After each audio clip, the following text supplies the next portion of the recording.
O CNN Nosso Mundo faz uma edição especial para falar sobre a invasão na Ucrânia. As imagens dramáticas das últimas 48 horas mostram a ação militar da Rússia contra o país vizinho.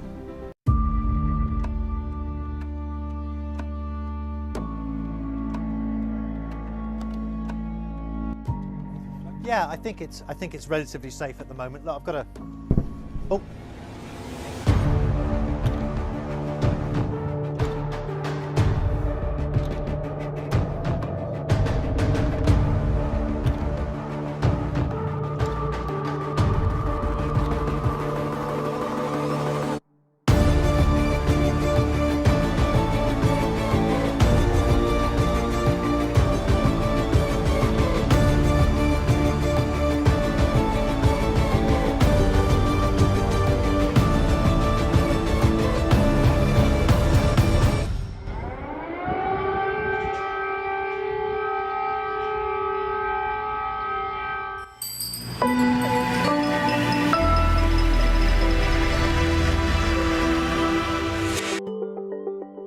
Olá, eu e minhas colegas Rita Vu, Glória Vanik e Lia Bock te damos boas-vindas ao CNN Nosso Mundo. Depois de 4 meses de impasse com o Ocidente, a Rússia invadiu a Ucrânia. Essa é a crise militar mais grave envolvendo grandes potências desde a Segunda Guerra Mundial. Afinal, quem são os personagens desse conflito? O que está em jogo? E ainda, quais as possíveis consequências para nós aqui no Brasil? Quem nos ajuda a entender todo esse cenário diz que uma saída diplomática poderia sim ter sido construída, mas a ação de Vladimir Putin abre uma nova era na história das relações internacionais. Ele é historiador e está à frente do Observatório da Democracia no Mundo. Também coordena o curso de Relações Internacionais da Universidade de São Paulo. No CNN Nosso Mundo, Felipe Loureiro. Professor Felipe, que bom tê-lo aqui conosco nesse momento que junta choque, junta insegurança, mas principalmente incerteza. Incerteza sobre tudo, sobre o desfecho, sobre o andamento dessa operação, sobre as respostas que ainda estão por vir. Acabou de acontecer, nós estamos aqui nesse programa especial lhe recebendo para tentar entender um pouco, colocar cada coisa no seu porta-coisa diante de um cenário que não parece tão distante quando falamos de guerra da Síria ou guerra no Afeganistão. Parece que esse conflito na Ucrânia trouxe o Ocidente muito perto de histórias que a gente ouvia falar mais de longe. Então, queria uma primeira avaliação sua sobre essa proximidade com que nós aqui no Ocidente, mesmo nós no Brasil, acabamos sentindo com esse conflito. Thais, é um prazer enorme estar com vocês, todas. É um momento histórico que a gente está vivendo. E eu vou tentar aqui, de uma maneira ampla, explicar o porquê que é um momento histórico. É uma grande virada de página e uma nova era que se abre. A gente está falando de uma mobilização militar e de uma ação militar no coração da Europa, que é a maior mobilização militar desde a Segunda Guerra Mundial. Então a gente está falando de algo lá de 1945, que não acontece no continente europeu há mais de 80 anos. Vou lhe interromper já. Mobilização militar quer dizer o quê? Quantidade de tropas, a quantidade de equipamentos, de artefatos? Exatamente. A Rússia mobilizou tropas e equipamentos militares de todos os distritos militares do país. Houve tropas e equipamentos militares russos vindo dos distritos militares mais ao oriente, como o da Sibéria, deslocados para a fronteira da Ucrânia, que fica do outro lado da Rússia. E além dessa mobilização militar sem precedentes, a Ucrânia é um país muito grande. A Ucrânia é um dos maiores países da Europa. A Ucrânia tem 44 milhões de habitantes. A Rússia tem 144 milhões. Então a gente está falando de um país que tem 1/3 da população russa. Cidades de 2 milhões, 3 milhões de habitantes. E essa situação envolveu mais de 200 mil tropas russas cercando a Ucrânia de várias partes, do sul da Península da Crimeia, do leste, onde havia conflitos separatistas, do nordeste, na fronteira russa, e da Bielorrússia, no norte. A Ucrânia estava cercada e a Rússia vinha negando que não tinha nenhuma intenção de fazer uma invasão, Só que o que a gente viu nas últimas horas foi exatamente o contrário. E quando você diz que é uma nova era para as relações internacionais, isso quer dizer o quê? A situação ela é grave porque a gente está falando de duas grandes potências que estão muito próximas e fazendo ações que envolvem mobilização militar. Em relações internacionais, quando você mobiliza forças para ameaçar um determinado Estado soberano, isso já é muito preocupante. Agora, quando você mobiliza forças para ameaçar um Estado soberano e esse Estado ele faz fronteira com outros Estados que constituem uma aliança militar que tem os Estados Unidos na cabeça, a possibilidade desse conflito ganhar proporções maiores, infelizmente, não pode ser descartada. Lia Bock.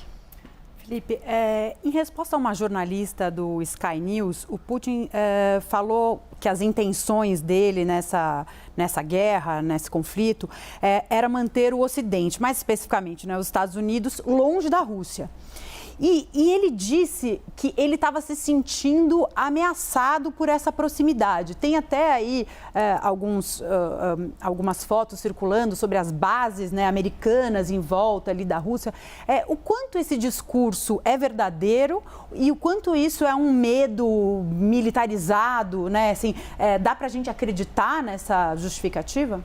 A justificativa faz sentido, Lia. Em relações internacionais, existe algo que a gente chama de dilema de segurança, né? Ou seja, como a gente não tem um governo supranacional que garante claramente a ordem internacional, há organizações internacionais que procuram fazer isso, mas não há um governo supranacional. Então, os estados têm que defender a si próprios, né? E o fato de um Estado iniciar um processo de defesa de si próprio pode ser interpretado por outro Estado como uma atitude agressiva. Então, o discurso norte-americano e dos membros da OTAN é que essa expansão da OTAN ela não tem nenhum caráter ofensivo e a OTAN não representa nenhum tipo de ameaça à Rússia. A Rússia interpreta de uma outra maneira. Essa expansão, ela é sim uma ameaça e a gente não tem a mínima confiança de que isso não possa representar um problema para a nossa segurança nacional. Então, é compreensível o que você está dizendo. No entanto, um erro, se a gente interpretar essa expansão da OTAN como um erro histórico dos Estados Unidos no pós-Guerra Fria, o que é uma discussão interessante. Porque quando termina a Guerra Fria, né, a Europa está dividida em duas grandes alianças militares. O Pacto de Varsóvia, que era a aliança militar da União Soviética, e a OTAN, que é a aliança militar dos Estados Unidos. A OTAN servia para conter a União Soviética. A OTAN servia para garantir a segurança dos países da Europa Ocidental contra a expansão da União Soviética. Quando termina a União Soviética, em 1991, é compreensível, e eu acho que aí é uma oportunidade histórica que Estados Unidos de fato perderam, mas é uma outra discussão, mas é possível imaginar que essas duas alianças poderiam ter sido desfeitas e se pensar numa estrutura de segurança na Europa que englobasse a Rússia, que trouxesse a Rússia para o coração desse processo. E houve tentativas nesse sentido, no governo Clinton, por exemplo, uma tentativa chamada de parceria para a paz, mas que não malogrou, não conseguiu andar para frente. O fato é, independentemente de como nós interpretamos esse processo, os Estados Unidos dizem que a expansão não representa uma ameaça à Rússia, a Rússia diz que a expansão representa uma ameaça à sua segurança nacional.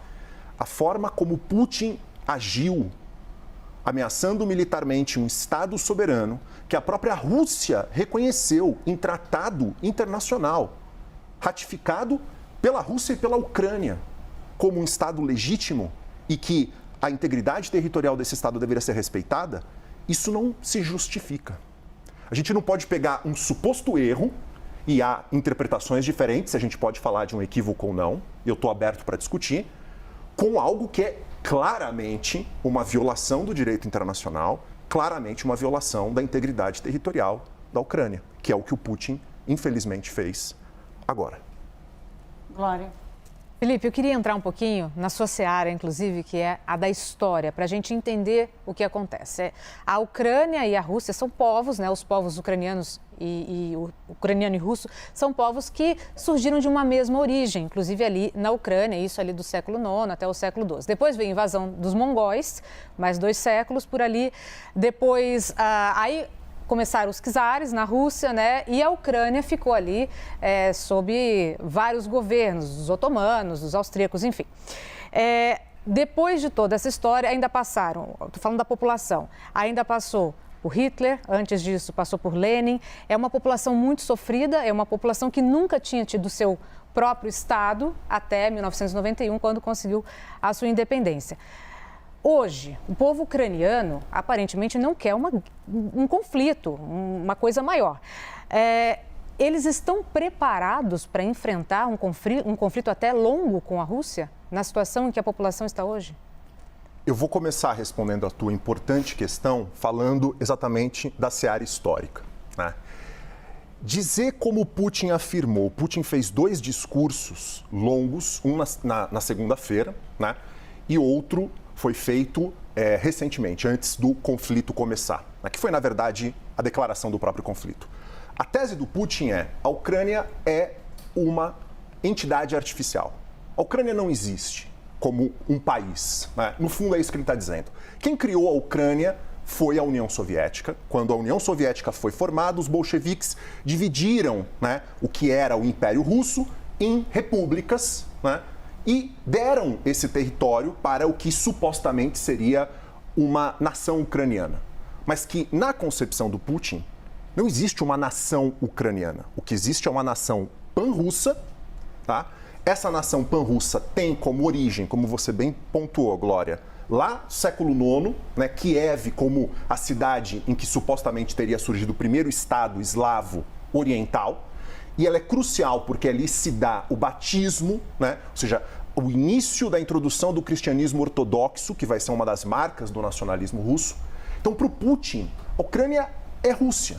A gente está falando, na visão dele, de povos que são basicamente a mesma nação. Em particular, 3. A Rússia, né, chamada de Grande Rússia, no período czarista. A Ucrânia, conhecida como Pequena Rússia, ou Pequena Rússia. E a Bielorrússia, que é a Rússia branca. Esses 3 estados, na concepção do Putin, são uma nação triádica, né? Então, a nação ucraniana não existe. Para grande parte da sociedade ucraniana, essa história é muito diferente. A Ucrânia tem uma história de movimento nacionalista, de embate muito longo. Como você bem pontuou, a Ucrânia fez parte do Império Austro-Húngaro, teve domínio polonês, fez parte do Império Russo. Então, para os ucranianos, a fundação de Kiev, né, na verdade, não marca o início do Estado russo, mas marca o início do Estado ucraniano, né? Então, acho que esse é um elemento importante. Aí eu passo para a segunda parte da sua pergunta. Como é que vai ser feito isso? Eu acho que o nacionalismo ucraniano, ele é forte o suficiente para você ter uma resistência significativa. Inclusive, o presidente Zelensky já pediu praticamente para todos os cidadãos hábeis para se alistarem, né, usando apenas o passaporte. Se você tem condições, aliste-se e ajude o país. O problema é que a desigualdade, apesar da Ucrânia ter ampliado significativamente sua capacidade de militar desde 2014, a desigualdade militar entre Rússia e Ucrânia é muito significativa. Então eu temo que essa resistência possa de fato acontecer, mas o custo humano disso pode ser muito significativo. Rita. Professor, desde os anos 2000, um termo que começou a ser muito usado para designar aí várias estratégias de enfrentamento que não passam necessariamente por um combate militar é a guerra híbrida. E aí uma das estratégias mais utilizadas é exatamente prejudicar, né, a segurança desse país, né, a sua estabilidade, principalmente com o uso de tecnologias, né, realizando aí ataques cibernéticos, toda a questão da fake news, desinformação, a utilização massiva também de tweets, né, contra certas posições. Enfim, eu queria saber, queria que você falasse para a gente assim, como que se desenhou a guerra híbrida, né, no caso da Rússia e da Ucrânia desde o princípio, e como essas tecnologias acabam tendo um papel fundamental nesse desenvolvimento. Obrigado pela pergunta, Rita. A guerra híbrida, eu diria que para a Rússia, a Ucrânia foi o grande laboratório. O grande laboratório, né? A Rússia fez várias, digamos, experiências e utilizou vários instrumentos visando desestabilizar governos ucranianos que não eram considerados por Moscou como pró-Rússia. Então a gente pode estar falando, você mencionou ataque cibernético. A Ucrânia passou por vários episódios de ataque cibernético dos anos 2000 até a atualidade, né? Isso envolve invasão de sites governamentais, furto de informação de cidadãos privados e de membros do governo, né? Disrupção de infraestrutura energética, abastecimento de água, né? Porque hoje a gente sabe que, querendo ou não, a internet ela permeia, né, várias das estruturas fundamentais de uma sociedade, desinformação, fake news, né, apagamento de sites completamente, principalmente entidades bancárias. Então, a Ucrânia foi uma grande experiência. Várias das ferramentas que depois, né, muitos indícios mostram que os russos vão utilizar em outros lugares, inclusive nas eleições norte-americanas de 2016, foram primeiramente testados na Ucrânia. A questão é que ficou claro para o Putin que esses instrumentos não estavam sendo eficientes o suficiente para gerar o resultado político que ele de fato quer, que é um governo em Kiev submisso à Rússia. O que ele quer, fundamentalmente, é transformar a Ucrânia numa Bielorrússia. Como esses instrumentos de guerra híbrida, né, que são, para deixar aqui em miúdos, né, ferramentas não necessariamente militares, mas que exploram a polarização, divisões da sociedade, que criam pânico, que criam situações que fragilizam o tecido social, visando, evidentemente, desestabilizar governos ou qualquer outro tipo de ação mais incisiva, não estava sendo suficiente para atingir os objetivos que o Putin gostaria. Daí, a gente ter as ações que a gente está tendo hoje.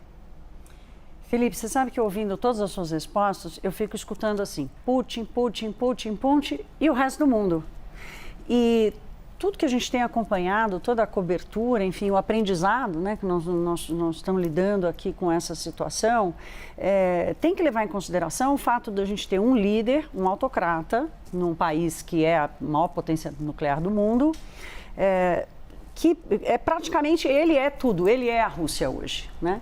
E o discurso dele é o discurso das instituições russas, do povo russo, da região, né? Quer dizer, ele incorpora isso. Ele já está há 20 anos no poder, vai passar mais 14, 15, vai até 2036. E do outro lado, tem vários... Se é que vai parar em 2036. Se é que vai parar em 2036, enfim. Do outro lado, e aí eu vou buscar a tua experiência no Observatório da Democracia, nós temos nações democráticas, né, que estão passando suas crises, enfim, organismos multilaterais, internacionais, que perderam sentido ou não, como você colocou ali depois da Guerra Fria e tudo mais. Mas, assim, a minha impressão é de que é um confronto entre uma única pessoa que, nesses 20 anos, dominou as instituições e o discurso e a retórica e a narrativa, enfim, o que quer que chame isso, contra toda uma cultura ocidental, democrática, multilateral.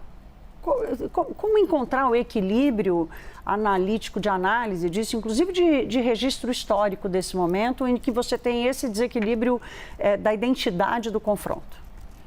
Você tocou em várias questões muito importantes. Eu vou destacar aqui duas, né? Quando você fala em democracia, em autoritarismo, existe uma longa tradição de estudos em relações internacionais que mostram que democracias, principalmente entre si, elas não entram em conflito.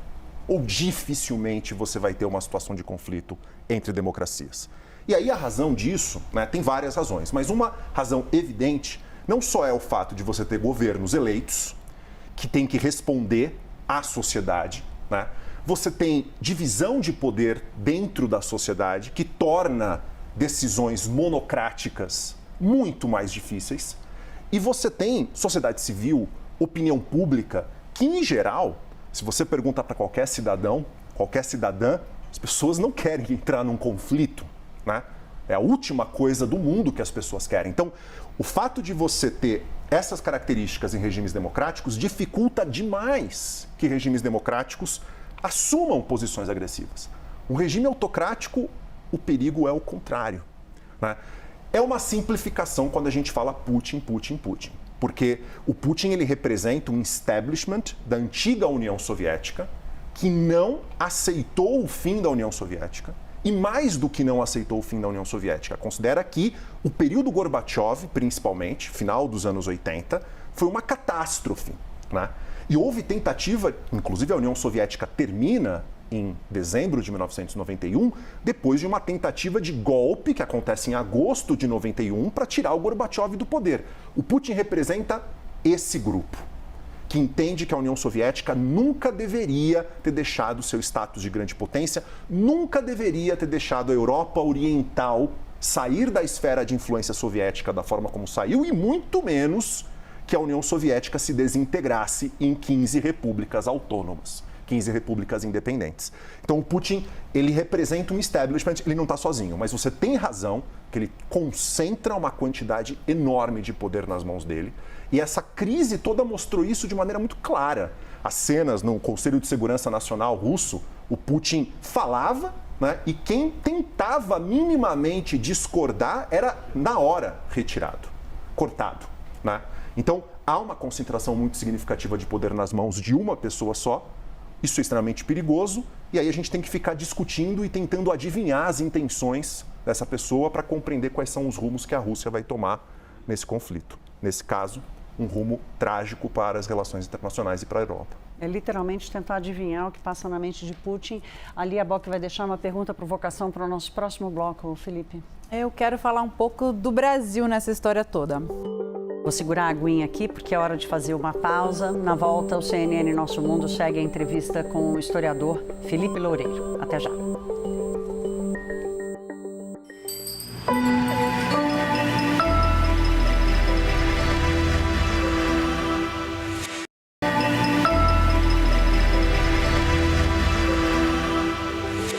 CNN Nosso Mundo está de volta com esta edição especial sobre a invasão russa na Ucrânia. Hoje o nosso convidado é o historiador Felipe Loureiro. A Lia Bock deixou uma pergunta, provocação aqui, que era o tema realmente que tinha que chegar. Vamos falar sobre e nós nisso tudo. Né? E nós nisso tudo, né? Pensando que o Bolsonaro esteve na Rússia recentemente, aparentemente num encontro que não tinha a ver com esse conflito, né? Mas politicamente tudo isso tem um efeito, né? E a gente sabe que o Bolsonaro nutre uma simpatia ali por Putin e por líderes autoritários. Como é que a gente fica nessa história? Porque a sensação que me dá um pouco é assim, é a Rússia contra todos os outros e o Brasil no meio, né? É um pouco isso? Isso pode ter um efeito sobre como o Brasil vai ser pelo menos visto politicamente? Certamente pode ter efeito. A Rússia não está completamente isolada, né? Mas os regimes que estão apoiando a Rússia são, em sua essência, também regimes autoritários. Né? Na América Latina, por exemplo, Venezuela, Nicarágua, que são dois regimes apoiados, né, por Moscou. No caso da Síria, que também, né, o regime da Síria é um regime apoiado por Moscou. A China, que era a grande variável que muitos discutiam, como que a China vai se posicionar na abertura das Olimpíadas de Pequim, de inverno. A gente teve um evento também histórico, que foi uma manifestação, uma declaração do Putin e do Xi Jinping falando numa aliança sem limites, né? Então, a Rússia não está sozinha, mas o Brasil, né, sendo uma democracia, é realmente triste a gente ter um presidente que vai à Rússia, apesar do Itamaraty e os representantes do Ministério das Relações Exteriores e organismos internacionais baterem na tecla da necessidade do respeito a soluções acordadas, a não uso de força, entre outras coisas. Nosso representante na ONU vinha fazendo esse tipo de manifestação, mas nosso presidente foi a Moscou e disse que é solidário à Rússia. Depois tentou afirmar que ele é solidário a todos os países que são amantes da paz. As atitudes da Rússia nos últimos dias mostram que não dá para a gente colocar a Rússia no mesmo patamar dos amantes da paz. Isso teve já impactos imediatos. Saiu já reportagem no Washington Post, saiu reportagem, enfim, em jornais europeus, do Brasil sendo solidário à Rússia. Quais são as consequências disso nesse contexto que a gente está vivendo? Muito provavelmente um afastamento ainda maior. As relações do Brasil com os Estados Unidos de Biden já são frias, vão ficar ainda mais frias. As relações do Brasil com a Europa, né, já tem sérios problemas. O Bolsonaro viveu uma crise com o presidente francês Emmanuel Macron em 2019 por causa da questão da Amazônia. O acordo Mercosul-União Europeia está parado, foi aprovado, algo que seria para setores da indústria brasileira, do agronegócio, né, algo fundamental para a integração das cadeias produtivas brasileiras junto às cadeias europeias.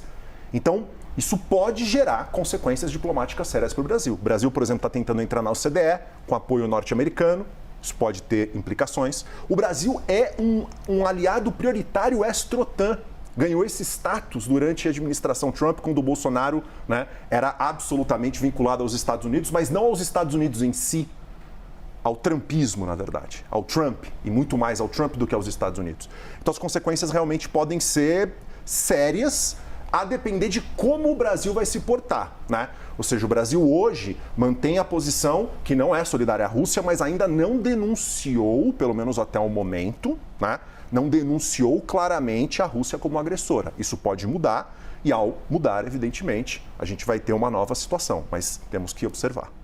Felipe, eu queria colocar então essa questão da China, né, que a gente ainda não abordou. Você, inclusive, já citou essa reunião que houve há algumas semanas entre China e Rússia e que os dois países anunciaram essa parceria sem limites para diminuir ali a influência dos Estados Unidos. Alguns especialistas falam até da possibilidade da China dar um apoio diplomático e até econômico à Rússia.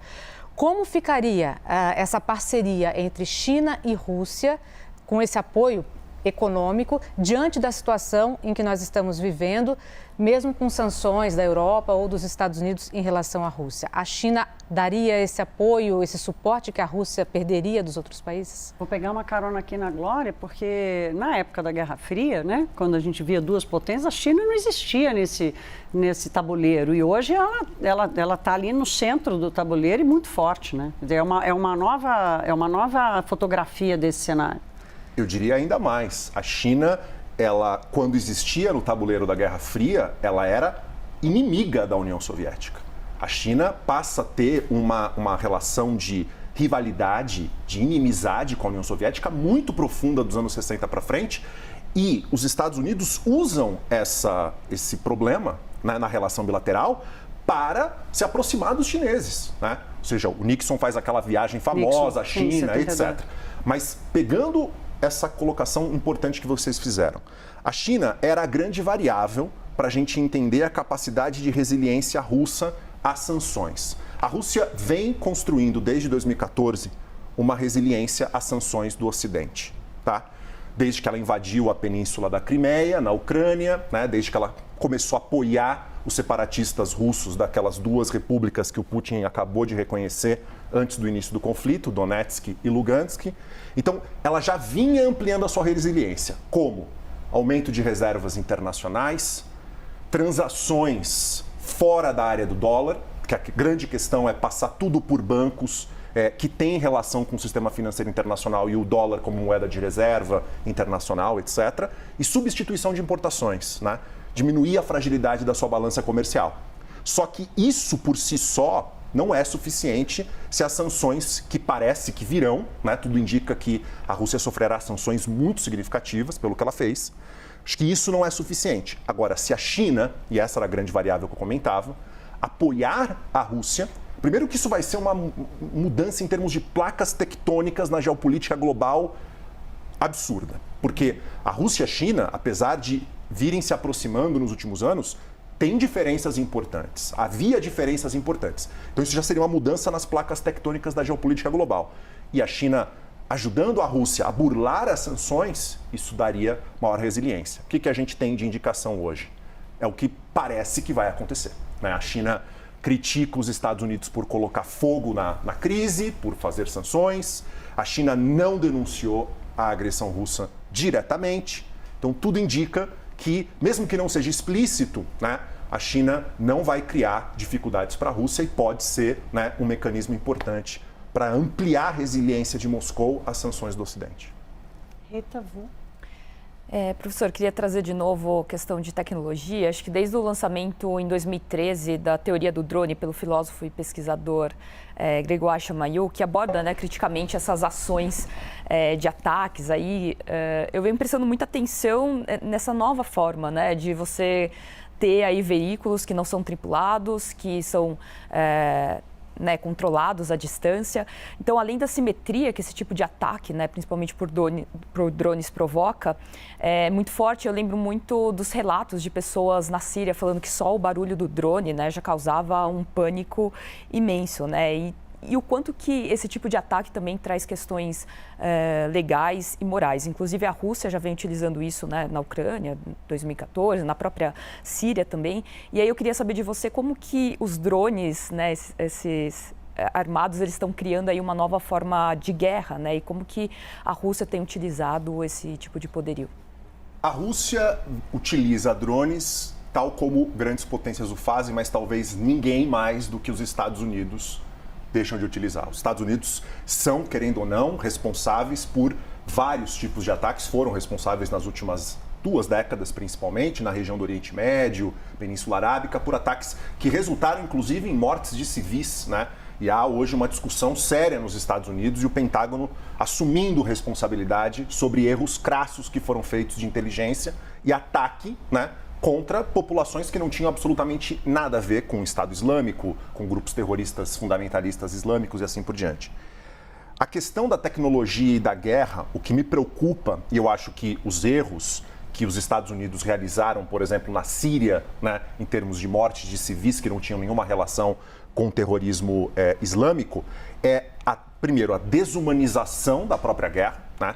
É muito diferente quando você tem um soldado tendo que tirar a vida de uma outra pessoa olhando no olho dessa pessoa. Você controlar um equipamento militar, né, muito distante, numa salinha, né, no Pentágono, e apertar um botão... Quase videogame, né? Exatamente. Qual que é a relação que você tem, né? Primeiro, a capacidade de destruição que esse equipamento tem, mas a falta de condição sua de analisar as consequências que isso pode gerar para a população local. Essa é uma das grandes preocupações, né, quando a gente faz essa discussão de tecnologia que eu tenho. Uma das, né, acho que há outros temas. E é interessante que no conflito que a gente está tendo na Ucrânia, é interessante lembrar que não só a Rússia tem drones, mas a Turquia vendeu drones para a Ucrânia também. Então a Ucrânia também tem condições de rivalizar com a Rússia, certamente não no mesmo nível, nesse conflito que você mencionou. Eu vou deixar agora aqui uma pergunta, provocação para você, Felipe, para o próximo bloco, porque até pouquíssimo tempo, e aí eu estou falando, sei lá, de talvez antes da pandemia, a grande leitura geopolítica era a troca de pesos, né, entre Ocidente e Oriente, com Estados Unidos e China.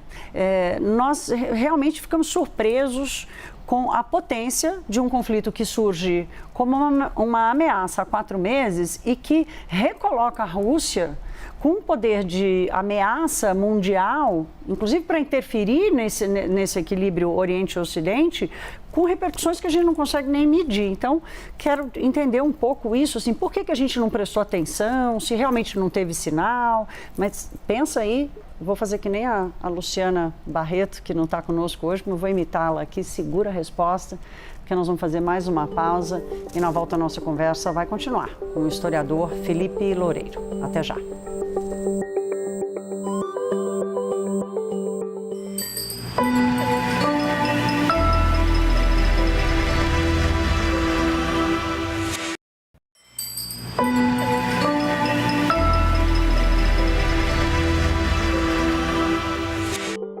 Estamos de volta ao CNN Nosso Mundo. Hoje, o nosso convidado é o historiador Felipe Loureiro, falando sobre a invasão russa na Ucrânia.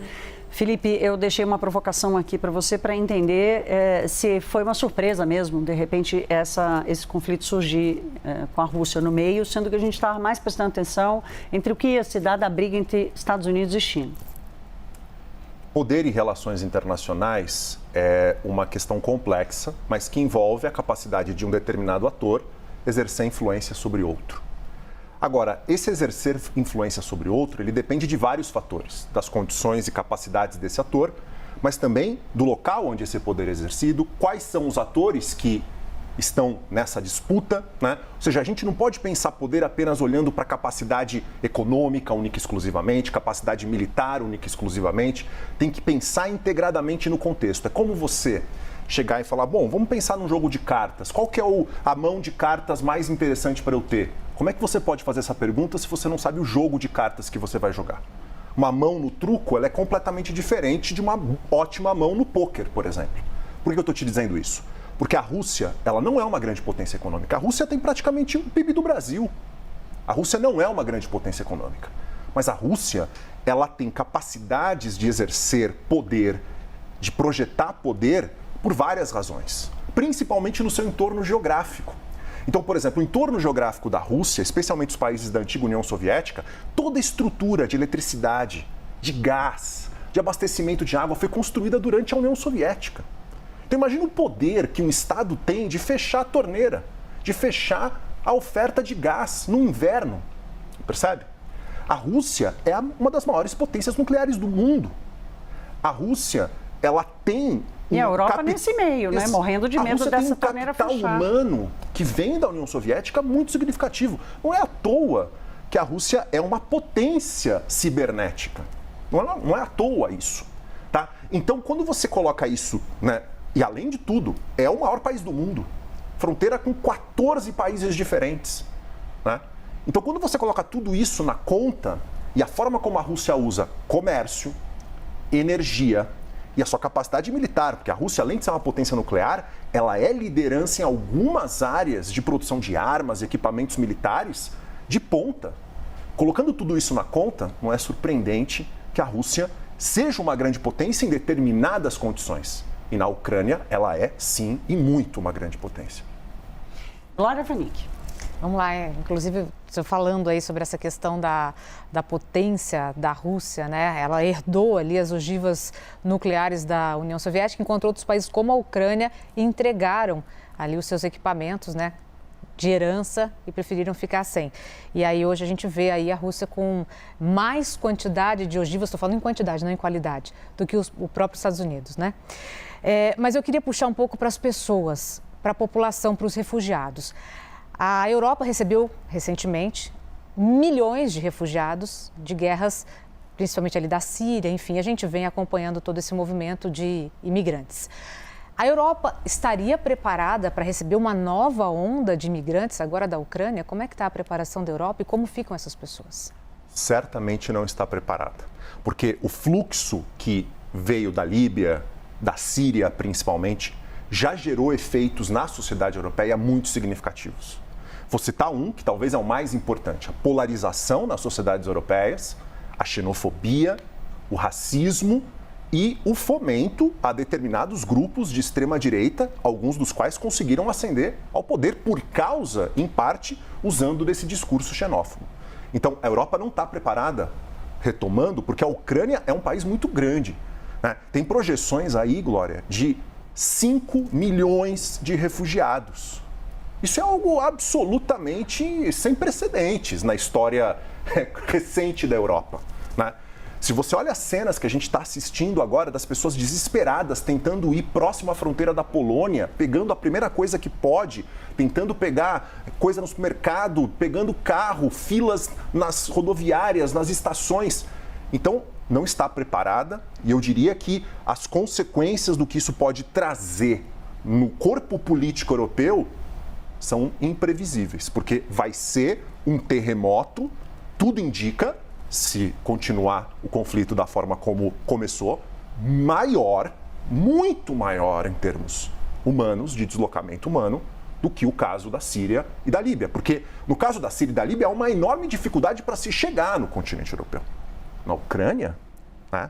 A Ucrânia faz fronteira com a Polônia, a Ucrânia faz fronteira com a Eslováquia, com países da União Europeia, países da OTAN. Então, é muito preocupante essa questão dos refugiados, extremamente preocupante. Lia Bock. Queria fazer aqui, Felipe, um exercício de futurologia do que... Com um historiador. Né? Do que pode acontecer, assim, quais são os cenários que podem se desenhar a partir do que a gente está vendo agora? Está tudo muito em suspense, pode mudar a qualquer momento, mas o que pode acontecer, assim, do mais extremo ao menos? Eu vou colocar aqui o cenário que me parece o mais provável, e aí, a partir desse, eu vou para o cenário que seria o pior, mas menos provável. O mais provável, infelizmente, né, a Ucrânia tende a cair, né, a Rússia vai conseguir colocar um governo pró-Rússia em Kiev, né, e isso pode gerar uma resistência, deve gerar uma resistência da sociedade ucraniana, guerra de guerrilha, algo nesse sentido, contra esse governo pró-Rússia, tá?